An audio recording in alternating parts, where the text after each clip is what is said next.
పేదలకు అందించే సామాజిక పెన్షన్ల అందజేతలో దేశంలో మరే రాష్ట్ర ప్రభుత్వము చేయని విధంగా కూటమి ప్రభుత్వం నిబద్ధతతో పనిచేస్తుందని మాజీ మంత్రి శాసనసభ్యులు ప్రత్తిపాటి పుల్లారావు తెలిపారు. రాష్ట్ర ఆదాయంతో పని లేకుండా చంద్రబాబు ప్రజలకు ఇచ్చిన మాటకు కట్టుబడి ఉన్నామన్నారు.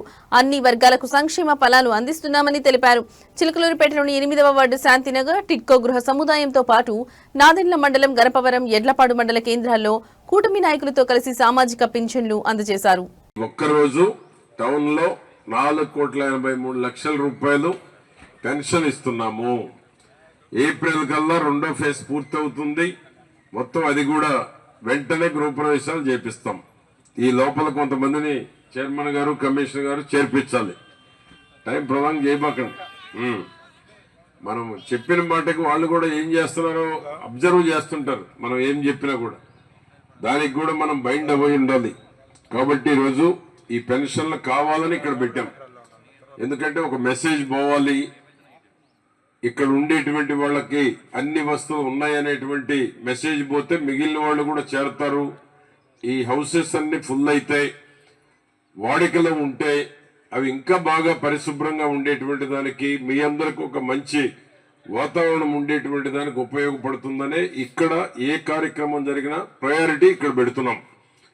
ఎందుకు దీన్ని బాగా ఒక మంచి సిటీగా డెవలప్ చేయాలని ఇక్కడికి వచ్చినటువంటి మీ అందరికీ పెన్షన్లతో పాటు అన్ని కూడా ఇక్కడ ఇస్తాం. మీకు చాలా మంది ఇల్లు అడుగుతున్నారు, కొంతమంది ఏమో తాళాలు వేసుకొని దగ్గర పెట్టుకున్నారు.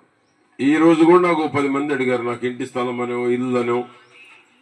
ఈ తాళాలు వేసుకున్న వాళ్ళు మొత్తం మార్చి ఏప్రిల్ లోపల అన్ని చేర్చాల్సిందే. మీరు కూడా చెప్పండి, తాళాలు వేసుకుంటే కుదరదు. వాళ్ళు చేరనన్నా చేరాలి, చేరే వాళ్ళకి ఇవ్వనన్నా ఇవ్వాలి. వాళ్ళు మళ్ళా మేము తాళాలు వేసుకుంటాం ఇల్లు పాడు చేస్తామంటే కుదరదు. గవర్నమెంట్ డబ్బులై 500 రూపాయలకి ఇచ్చాం. ఈ 50,000 లక్ష కట్టిన వాళ్ళకి వెనక్కి డబ్బులు ఇప్పిస్తాం. చేరేవాళ్ళ చేత ఇప్పించండి. ఎవరైతే 50,000 కట్టిన వాళ్ళకి ఇల్లు తీసుకుంటారో, 1,00,000 రూపాయలు కట్టిన వాళ్ళకి ఇల్లు తీసుకుంటారో అవి వెనక్కి ఇచ్చేస్తాం. ఆ విధంగా ఈ సిటీని డెవలప్ చేసే దాంట్లో టాప్ ప్రయారిటీ పెట్టాము. రాబోయే రోజుల్లో ఇదే గుండెకాయ అవుతుంది చిలకలూరుపేటకి. ఇంకెటు పెరగటానికి లేదు. మొత్తం ఈ బైపాసు ఈ సిటీ సైడే పెరుగుతుంది. కాబట్టి ఇక్కడ ఉండే వాళ్ళకి భవిష్యత్తులో ఇల్లు కూడా దొరకదు. ఆ విధంగా ఇది డెవలప్ చేయబోతున్నామని నేను మీకు తెలియజేసుకుంటూ అందరికీ నమస్కారాలు పేరు పేరున. రెడీ అయినాక మీలాంటి వాళ్ళు అవన్నీ కిందకి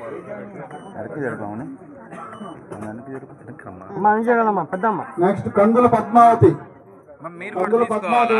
షేక్ జైబోన్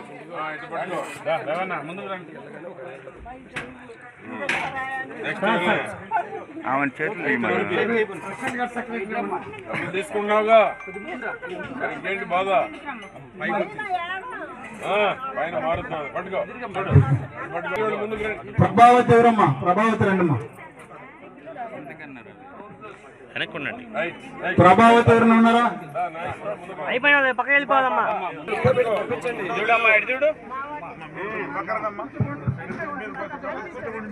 ఓకే సార్.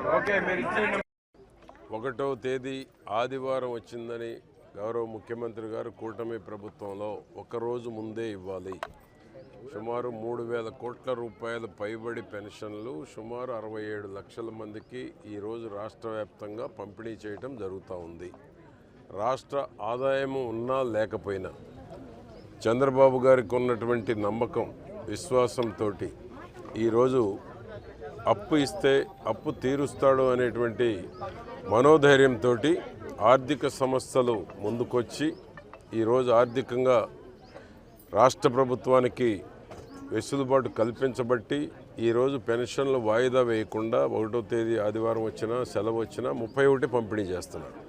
ఇది దేశంలో ఏ రాష్ట్రంలో అమలు చేయలేనటువంటిది, అమలుగా ఎక్కడ లేనటువంటిది ఆంధ్రప్రదేశ్లో మాత్రమే అమలు చేయడం జరుగుతూ ఉంది. ఆ విధంగా 4,000, 6,000, 10,000, 15,000 దేశంలో ఎక్కడా లేదు. ఒక్క ఆంధ్రప్రదేశ్లో తప్ప 28 రాష్ట్రాలు ఉన్నాయి, కేంద్రపాలిత ప్రాంతాలు 8 ఉన్నాయి. 36 రాష్ట్రాల్లో కూడా ఎక్కడా లేనటువంటిది ఆంధ్రప్రదేశ్ చంద్రబాబు గారి నాయకత్వంలోనే ఈరోజు ఇటువంటి కార్యక్రమాలు, వెల్ఫేర్, సంక్షేమం, అభివృద్ధి ఈ రాష్ట్రంలో జరుగుతున్న కార్యక్రమాలు ఇతర రాష్ట్రాల్లో ఉన్నటువంటి అందరికీ కూడా ఆంధ్రప్రదేశ్లో ఏం జరుగుతుందని పరిశీలించి ఆ రాష్ట్రాల్లో కూడా అమలు చేసేటువంటి పరిస్థితి వస్తూ ఉంది. ముందు చూపు ముఖ్యమంత్రి, అనుభవం కలిగిన ముఖ్యమంత్రి, దేశానికి ఒక రోల్ మోడల్ ముఖ్యమంత్రి ఆంధ్రప్రదేశ్కి ఉండటం ఈ రాష్ట్ర ప్రజల యొక్క అదృష్టం. పెన్షన్లే కాదు, తల్లికి వందనం, free bus, Annadata Sukhibhava, gas 3 సిలిండర్లు, అన్న క్యాంటీన్లు, 25 లక్షల ఉద్యోగాలు ఏ విధంగా ఇవ్వాలి అనేటువంటి దానికి 25 లక్షల కోట్ల పెట్టుబడులు 18 నెలల్లో తీసుకొచ్చి ఒక చరిత్ర సృష్టించి జాతీయ స్థాయిలో కూడా 25% పెట్టుబడులు ఆకర్షించినటువంటి రాష్ట్రంగా చంద్రబాబు గారు ఆంధ్రప్రదేశ్ మొదటి స్థానంలో ఉన్నారు. దేశ విదేశాల్లో ఎక్కడికి వెళ్ళినా ఆంధ్రప్రదేశే మేము వెళ్ళాలి, ఆంధ్రప్రదేశ్లోనే పెట్టుబడులు పెట్టాలి అనేటువంటి ఆలోచన తీసుకొచ్చినటువంటి ఘనత కూడా కేవలం చంద్రబాబు గారి మీద ఉన్నటువంటి క్రెడిబిలిటీ మాత్రమే.